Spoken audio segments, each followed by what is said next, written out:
Nasomboy, bien respecté consina bulano bien tatan.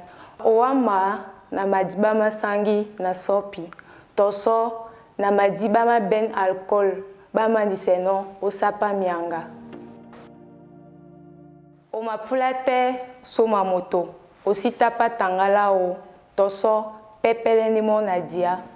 Toso bolane dibongola dia. Omapulate joseya. Ositapa mdumbu pemba.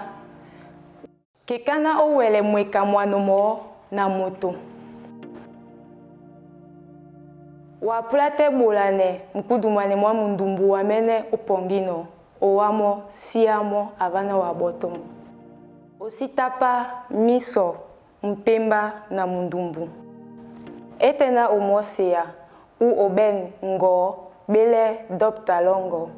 Binyo jamboa lo sibusa etena lo sibento lambo bola. Tous ensemble, barrons la voix au Covid-19.